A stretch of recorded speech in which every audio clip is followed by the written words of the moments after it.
Inuuto na naman tayo nung ating Pangulo. Kasi, totoo naman talaga na yang ating bansa ay umabot na as per standards ng mga international financing institutions na upper middle income country. Yan. Ibig sabihin, ang per capita income ay around 4,000, more than $4,500 a year na. Yan. Ano yung, magkano yung 4,000? Sa 240 ba? Tama ba? 240. More than 240 kasi 60 sa 60 lang sa 4 di 24 na, di ba?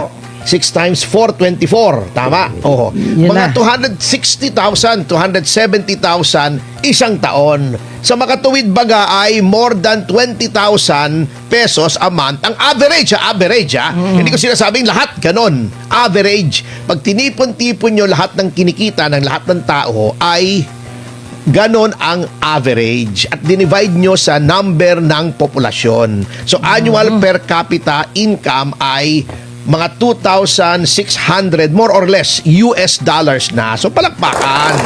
At sabi ni Pangulong Marcos, pagkatapos daw ng 4 na dekada na lower middle income country tayo mula noong 1987. Sinong Pangulo noon? Di ba si Cory? Paktay. Tayo ay naging upper middle income country at kanyang kiniklaim ang kredito. Bagamat sinasabi nung iba, dapat nung 2024 pa ay tayo ay upper middle income country na kaya nagkaroon ng pandemic. Yan. At binibida niya ito.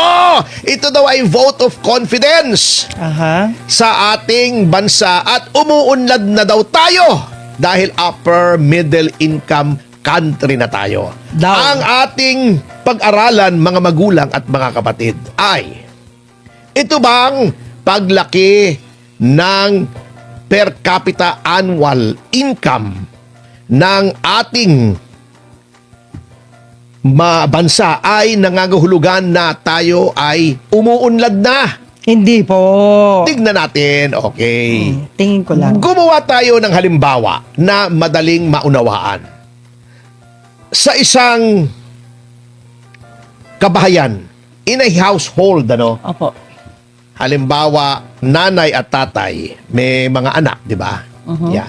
Isang sambahayan.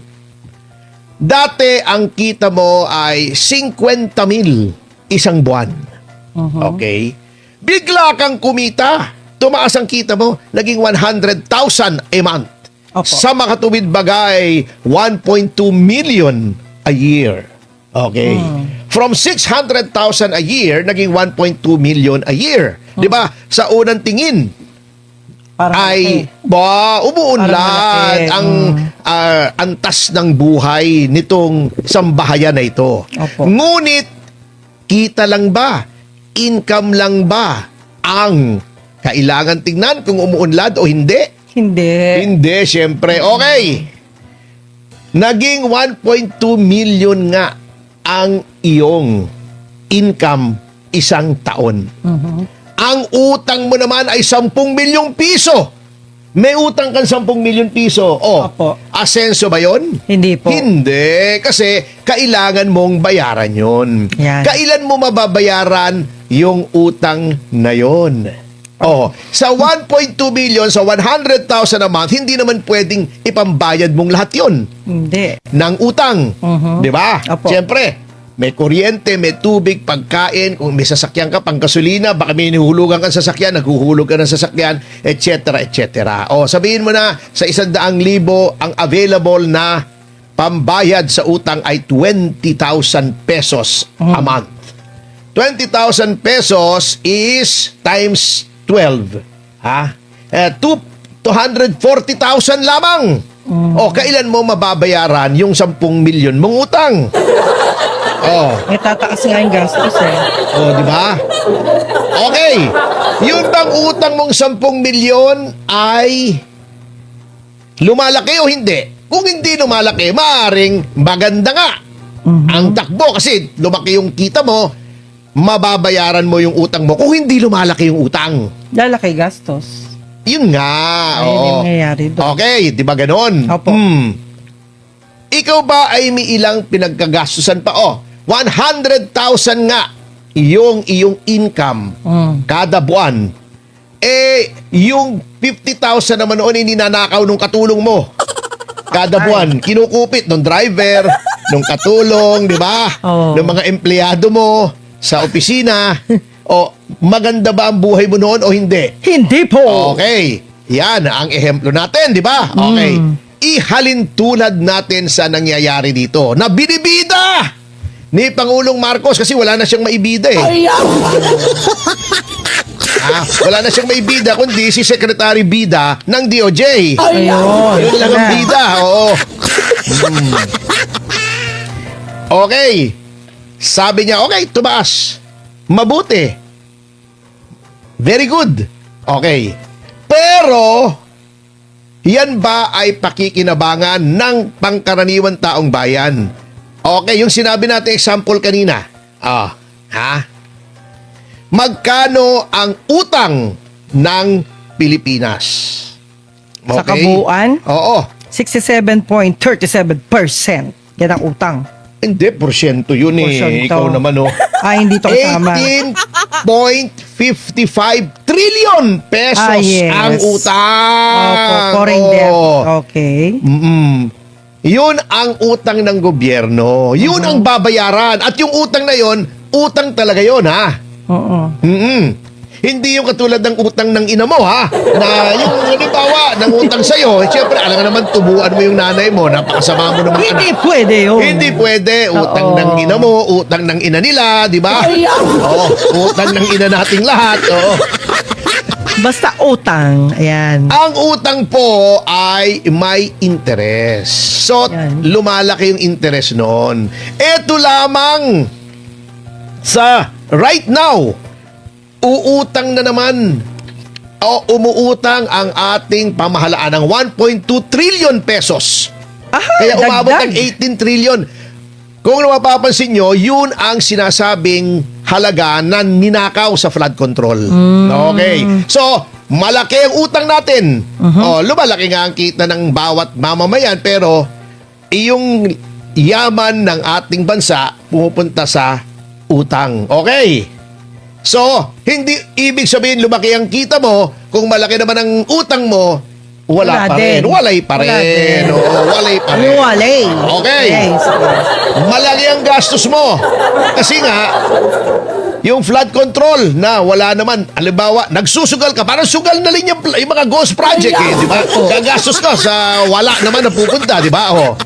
100,000, nagsusugal ka naman. Sabihin mo ng 20,000 yung pambayad. Yung happy 1,000 live viewers sa Yahoy. DCAR YouTube. Nagsusugal ka. So, tanggalin na natin yung 20 mil. So, 80 na lang. Nagsusugal ka. Kinukuha mo pa yung 20 mil sa wala. Di ba? Aha. Magkano na lang natira? Di 60,000 na lang. Di ba? Di Wala konti na na lang. lang. Wala na lang. Paano yun? Gumanda ba buhay mo? Hindi. Hindi, syempre. Lumaki Hindi gastos pwedeng porket lumaki ang iyong Kita. kita ay ikaw ay giginhawa na. Sa 60,000, yung 20,000 noon, ninanakaw pa nung maid, nung empleyado, nung driver, nung hardinero. Nakupit pa. Kinupit pa na natira, 40,000 na lang. Ayun. Wala rin. Yan ang sinasabi ko. Hindi nababawasan yung utang. Kasi kita mo ha. At ito pa ha. Kita mo. Paanong sasabihin mo na, let's say, yung lumaki nga yung gastos mo, yung income mo, lumaki din naman yung gastos mo. Kita mo. Tignan natin ang ekonomiya ng Pilipinas. Yan. Okay. Tignan natin ha. Ito ha. Hindi po ako nagsasabi nito. Ito ay sinasabi ng IMF, World Bank, Asian Development Bank at Moody's. Moody's yung nagre-rate ng ekonomiya ng mga bansa. Okay. Yan. Okay. Dahil sa flood control, nawala ng kumpiyansa ang pribadong sektor na magnegosyo. Oh. Pumapasok yung pera mo pero wala namang negosyo, wala rin, mauubos din. Ayun. Kita mo ha? Oh. Ang gross domestic product ay bumagsak sa 4% ng third quarter ng 2025 kontra 5.5% Opo. sa second quarter. So, pagpasok natin ng 2026 at ngayon nasa kaligitnaan na tayo, mas mahina ang ating ekonomiya. Yan. Kaya yung 2026 growth natin, alam nyo, ibinaba ng International Monetary Fund ng binawasan ng 1.5%. Oh, di ba? Okay. Meron pa tayong taripa mula sa Estados Unidos ng 19%. Tinaasan pa. Nawalan pa Tinaasan yung pa. blue crab natin. Oo. Na yung pala 6 na bilyon ang pinapasok sa atin. Kada taon. Okay. Ito ang ating growth Less than 6% tayo hanggang 2027. Yan. Ang Moody's na downgrade tayo. Dati 5.5% kasi ang projected growth, naging 4.9 na lang, napakababa. Lahat ay mas mababa sa target. Ibinaba na nga ng ating pamahalaan ng target nila hanggang 5 to 6%, mas mababa pa pala. Oh. Siguro ang consultant nila dito, si Nato Reyes, kasi mababa. Mababa. Puro baba. Oo. Ayan na. Mababa. Okay. Bumaba. Di ba? Yun ang mabigat. Inflation. Mataas. Di ba? Paano tayo angat niyan? Ito na. Kita mo, ang sinasabi rito, bagamat tumaas ang income, di ba tinaas pa nga yung minimum wage? Opo. Ng 600, 85 pesos, di ba? Yeah. Itinaas ng 85 pesos, Oo. di ba? Sabi nila historic at okay naman talaga. Mabuti naman. Ngunit, yung mabibili mo sa pera mo ay mas mababa ngayon. Bumaba ng 3.3% ang mabibili mo. So yung mabibili ng 100 pesos mo ngayon, mas maliit sa mabibili ng 100 pesos mo noong 2022, 2023. Opo. So kahit tumaas ang income mo, yung mabibili mo ay mas Kapiranggot. kapunti. Yan ang tinatawag na Kapiranggot. Yan na lang. inflation. Hindi tumitingin sa inflation si Pangulong Marcos Kaya mali yung analysis, tuwan-tuwa siya. Kita mo, ang inflation 4.3%. Opo. Ang projection ng International Monetary Fund sa 2026. Eto, sa World Bank naman ay 5.1% ang projection. Ang Moody's 3.7%. Noong April, yung latest na datos, 3.9% na ang inflation. Ibig Mataas sabihin, na. bumaba yung halaga ng ating salapi ng 3.9%. Okay. So, nabaliwala yung laki ng kita. Ayun yung Oo, kita. kinain lamang ng inflation. Yun ang mabigat. Ayun. Ang credit profile natin, mataas yan ang kasi. mabigat talaga. Oo. Kaya, kamoting kahoy, walang dapat ipagbunyi Ginoong Presidente. Eto pa. Sabi ng mga ekonomista, Okay. hindi porket naging upper middle income country ka ay makakautang ka na agad. Di ba? Sabi nila, yung mga concessional loan, kumbaga, kung sa mga dito sa ating bansa ay ayuda, may parang ayuda rin ang international community. Yung mga bansa na maliit ang kita, pinapautang nila sa mababang interest lamang. Opo. Yan. Since tayo ay upper middle income country na or UMIC, isasabihin ng mga tao, ito sinasabi, hindi po ako nasasabi nito, hindi ko opinion to. Mga ekonomista to, i-google nyo kung hindi ako tama. sasabihin nila, malaki na naman pala income mo eh. Hindi ka na namin ng pauutangin ng maliit ang interes. Lalakihan na namin ang interes. Yun ang mabigat. Oh. Lalaki ang gastos. Lalaki ang gastos. Yes. Oo. Ayan. Yan ang mabigat. Hindi porket ganon, although sabi ni Recto, yung credit profile daw natin ay tumaas. Hindi katulad ko. Hindi na tumataas. Lumakas ang credit profile. Hindi ibig sabihin ito ay automatic. Ayun. Na ikaw ay pautangin at titignan pa lamang. Titignan pa rin. Katulad ko yung sinasabi natin example na sambahayan, tumaas, naging 100,000 from 50,000 yung aking kita. Sasabihin ko, pupunta ako sa bangko. Sabihin ko, hoy, bangko, lumaki ang kita ko. Ayun. Pautangin mo ko. Pero it matters, di ba yung credit record nila? Hindi, teka muna. Wala pa tayo dun. Dito muna tayo sa income. Okay. Pautangin mo ko ng 1,000,000.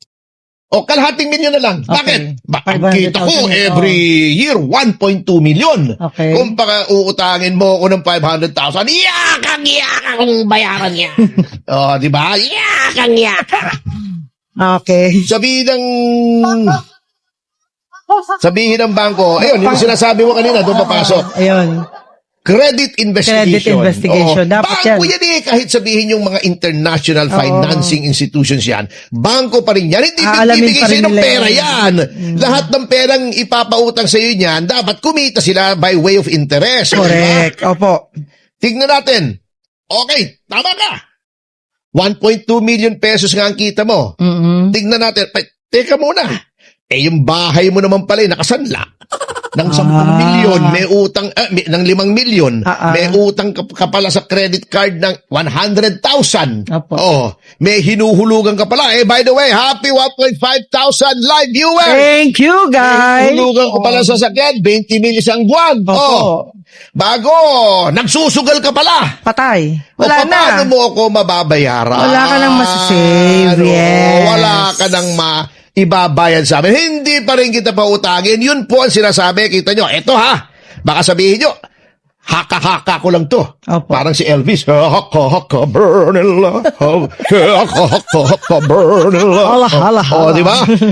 Ayun na. Okay. Sabi, dito, titignan pa rin ang estado ng iyong pamamahala at iyong paggastos. Ayan, sinabi nito Sabi ni Oplas. Sino tong si Oplas? Ito ay isang ekonomista po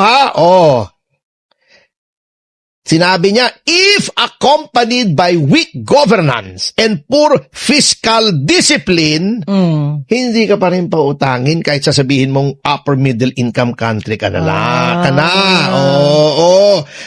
Kung nakita ba, lumaki nga income mo, 18.5 to 55 billion naman ang utang mo. Mas malaki. Hindi pwede pa rin. Mahirap bayaran yan. Yun ang sinasabi nila. Hindi automatic po yan. Kaya huwag nyo kaming niloloko, Mr. President. Sabi nyo, kita nyo, ang galing ko, tumaas ang income natin. Tumaas nga ang income, ninanakaw naman. Diba? Dumadami ang gastos. Puro utang naman. Wala. Maraming gastos naman. Mataas ang bilihin. Mataas ang bilihin, mataas ang gasolina, ang diesel, mataas ang kuryente. Walay din.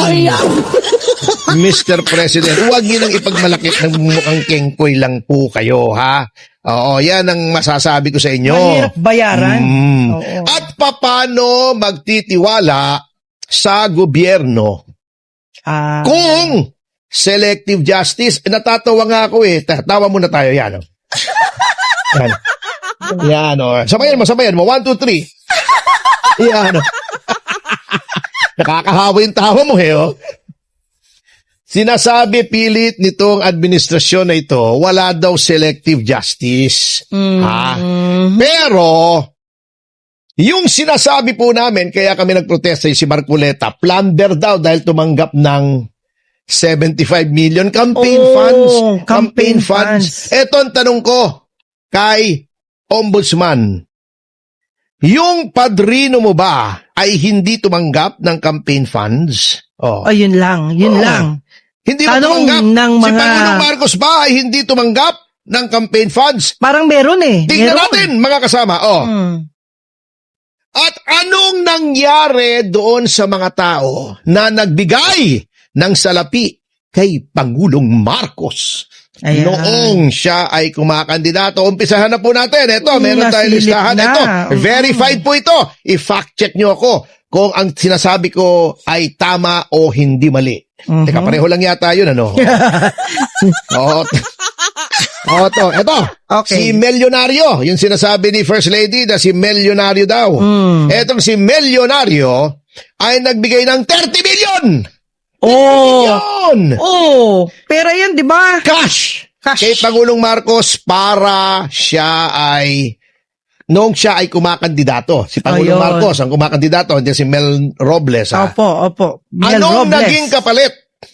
Siya ay hepe ng Philippine Charity Sweepstakes Ayan, Office. PCSO na siya ngayon. palakpakan. Ibig sabihin, may naging kapalit. Mhm. Yung pagbigay niya ng pera kay Pangulong Marcos, si Mel Mike Robles. Defensor ba may naging kapalit? Siya ba ay naging chief of staff? Wala O eh. nangontrata sa gobyerno? Wala O wala may wala. ginawang pagkakitahan na kasama si Senator Marcoleta? Wala. Oh, eto. Si Francis Chu Laurel Jr. Yung nagbigay ng 30 Nagbigay din. million sa partido ni Pangulong Marcos. 30 million, 30. O, 60 na ha, 60 Campaign na. fund yan, ha? Campaign funds. Anong kapalit? Siya ay ginawang kalihim ng agrikultura o Yeah. palakpakan. Ano nangyari sa agrikultura natin ngayon? Tekno. Kamote! Parang PCSO, puro yung only winner, di ba? Di ba? Inimbestigahan yan dati. Bakit puro isa lang ang nananalo? Ayan, di ba? Yan. Si Anton Lagdameo. Pasensya ka na. Kasama sir. Anton, magkaibigan tayo. Pero siya ay nagbigay ng 247 million! Palakpakan! Wow! 247. Oh. Hindi, anong mas malaki? 247 million o 75 million? Yung kay Marcos. Yun ang malaki. Ibigay sa 247 kanya. million. 247 O 60 million plus 247 million o di more than 307 na. Ayun, 307 million. Anong kapalit ng 247 million? Ginawang special assistant to the president. Palakpakan. Cabinet rank. Oh! But wait, there's more. Meron pa? Parang home TV shopping eh, no? But wait, there's more. Ayan. Itong si Para lang sa kaalaman niya yan. guys. Hubert Dominic Guevara ay nagbigay ng 1 milyong piso Oh! kay Pangulong Marcos. Maliit lang. Ay, malaki. Pero Pero yun. may naging kapalit. Siya ay naging Senior Deputy Executive Secretary. Oh. Di ba? Ayan na. Ito ba? Ito 100,000 lang. Okay. Si Nesauro Hernandez Firme. Okay. Pero siya, nung nanalo si Marcos, ay inappoint. Ay, happy 2,000 live viewers! Yan! Maraming salamat po. Masaya. Thank you, guys.